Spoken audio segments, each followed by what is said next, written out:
Olá, tudo bem? Você acredita ou não acredita no arrebatamento? Em algumas áreas da Bíblia, especialmente na esfera escatológica, isto é, sobre as coisas do futuro, alguns temas causam discussões e muitas divergências. E um desses temas é justamente o arrebatamento. Mas muitos simplesmente não acreditam que haverá arrebatamento. E neste vídeo eu vou te mostrar por que eu creio no arrebatamento da noiva de Cristo. Então, já deixa o teu like e se inscreve no canal, se você ainda não for inscrito, e vem comigo até o final. Então vamos lá.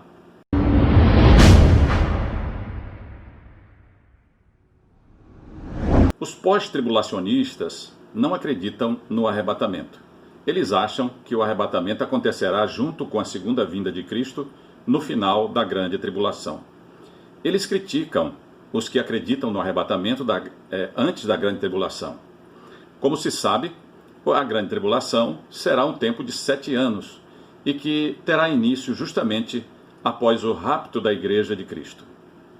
É claro que eu respeito todas as correntes de interpretação das Escrituras sobre temas escatológicos, até aquelas posições que eu não concordo.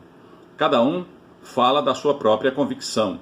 E todos podemos estudar e tirar nossas próprias conclusões. E, claro, divergir sobre alguns pontos.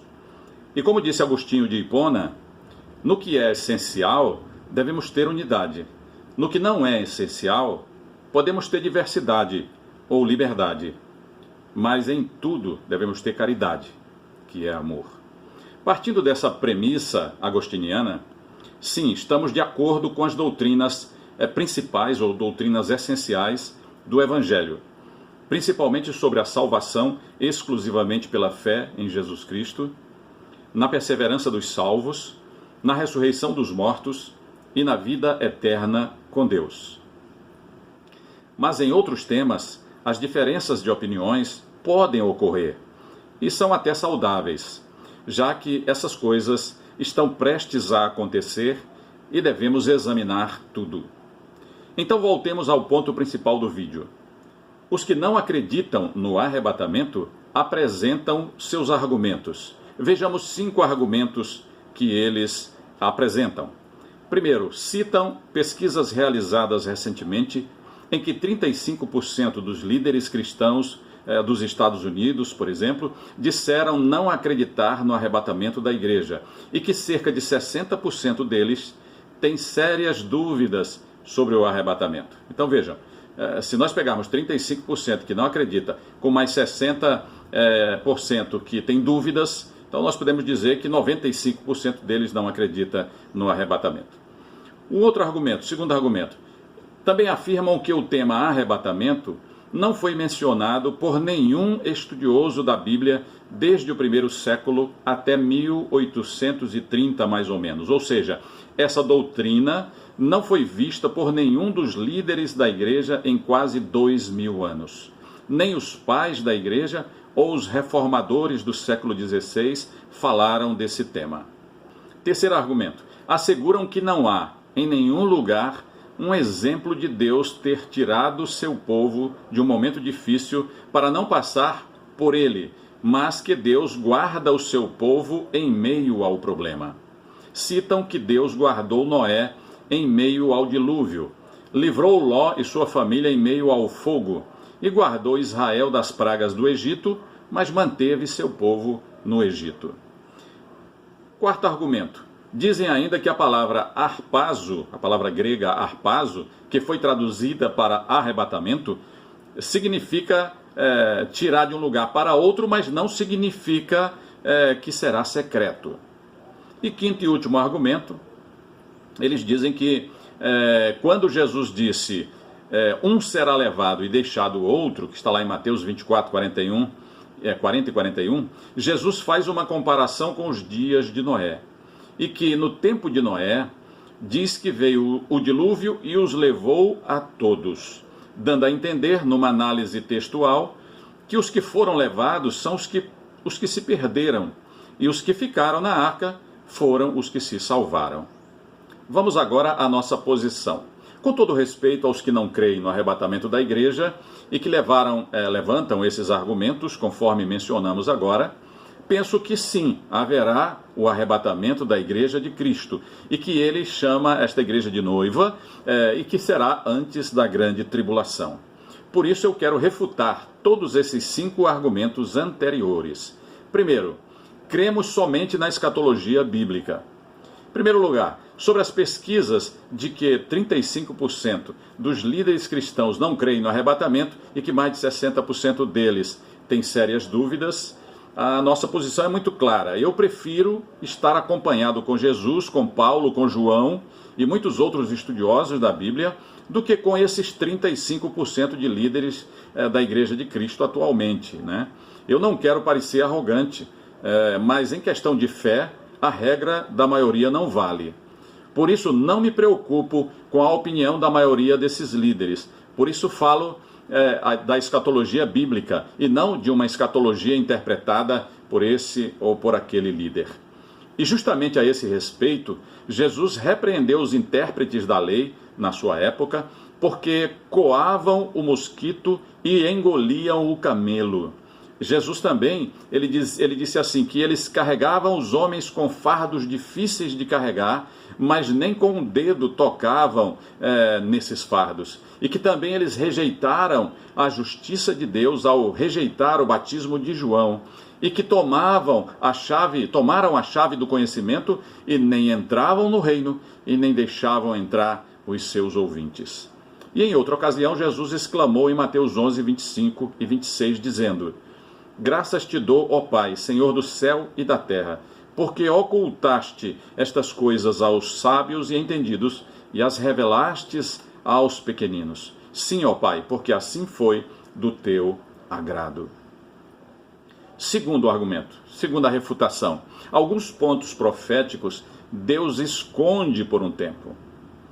O arrebatamento nunca foi mencionado pelos pais da igreja nem pelos reformadores até 1830, mais ou menos, data em que começaram a falar sobre esse tema escatológico. E eu pergunto, alguém no Antigo Testamento entendeu que Jesus viria a Israel como servo sofredor para morrer? Ninguém. Algum estudioso ou profeta do Antigo Testamento viu a Igreja de Cristo, essa instituição diferente de Israel e formada por judeus e gentios convertidos de todo o mundo e que está na terra há 2000 anos? Ninguém viu a Igreja de Cristo no Antigo Testamento. Outra pergunta, alguém entendeu que Jesus, o Messias de Israel, seria rejeitado pelos mestres e autoridades da nação e que seria morto pelo Império Romano e sepultado e que ressuscitaria ao terceiro dia? Estava na Bíblia, como que oculto, mas ninguém entendeu isso. Qual profeta, continuo perguntando, qual profeta viu Jesus subindo lenta e visivelmente ao céu após a sua ressurreição? Nenhum profeta. Portanto, vemos nisso um padrão de Deus, de ocultar determinadas verdades ou de esconder por um tempo algum ponto escatológico por pura estratégia de sua exclusiva autoridade. Todos esses pontos sobre Jesus foi o próprio Senhor Jesus quem os anunciou e quem explicou que eles deveriam acontecer dessa forma. E de fato aconteceram exata e literalmente como ele anunciou. Então, por que o fato de nenhum dos pais da igreja ou dos reformadores do século XVI terem falado sobre o arrebatamento desautoriza o entendimento sobre o arrebatamento da igreja antes da grande tribulação? É claro que não desautoriza, exatamente porque o arrebatamento é bíblico e hoje está plenamente revelado. Outro ponto interessante é que as profecias de Daniel, que estavam seladas até o tempo do fim, isto é, até mais ou menos o século XIX, que é justamente aquele tempo que eles alegam, mais ou menos 1830, né? Agora estão reveladas. E como se sabe, as revelações de Daniel lançam luz sobre vários pontos do Apocalipse. Terceira refutação, haverá sofrimentos, sempre. Sim, há e sempre haverá sofrimento para o povo de Deus na terra, principalmente perseguições, pois está escrito, todos os que querem viver piedosamente em Cristo Jesus serão perseguidos, 2 Timóteo 3,12. Mas isso não significa que a igreja passará pela grande tribulação, pois será um tempo, a grande tribulação será um tempo de juízo de Deus, um tempo de condenação, um tempo de ira, e por esse tempo a igreja não passará. Uma leitura cuidadosa do Apocalipse mostrará que até mesmo a igreja apostatada terá um tempo para se arrepender na tribulação, e muitos não se deixarão marcar pelo número da besta, e serão mortos, martirizados, mas ainda assim serão salvos e participarão da primeira ressurreição, isso tudo antes da grande tribulação. E ao comparar os dias atuais com os dias de Noé, o Senhor Jesus chama a atenção para a indiferença das pessoas nesse tempo do fim, pois assim como nos dias de Noé, eles cuidavam somente de suas vidas, de seus negócios e não se preparavam para entrar na arca. Assim também agora. O destaque de Jesus é para a indiferença desta geração e somente neste ponto.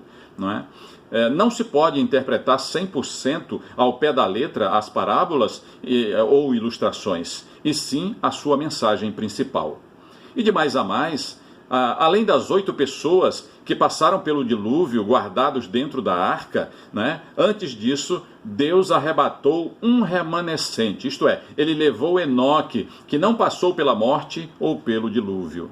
Portanto, dos 9 justos daquela época, Deus arrebatou um, e 8 foram guardados na arca, ou seja, menos de 10% foi arrebatado. Quarto argumento, contrário. A palavra harpazo aparece 14 vezes no Novo Testamento. É isso que diz o Evangelho. A palavra harpazo, que se encontra 14 vezes no Novo Testamento, significa tirar, tomar, livrar, levar com força de um lugar para outro ou da terra para o céu, num abrir e piscar d'olhos.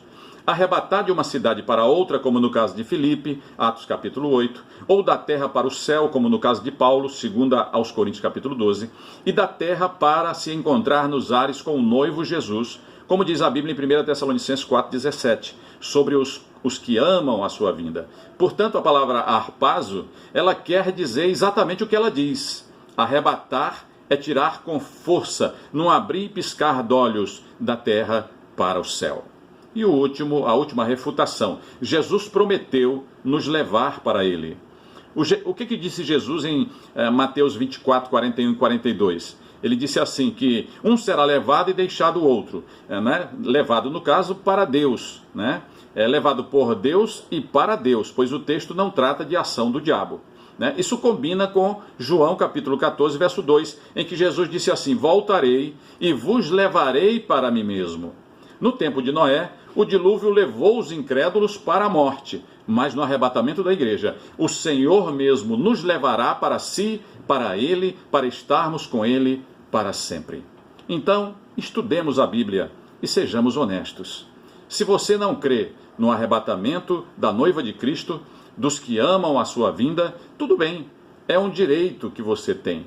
Mas dizer que o arrebatamento não existe e que a Bíblia não fala sobre esse tema é desonestidade. Se você gostou desse vídeo, compartilha com os teus amigos. E deixa aí o teu like também. Que Deus te abençoe e que Deus te guarde. E até o próximo.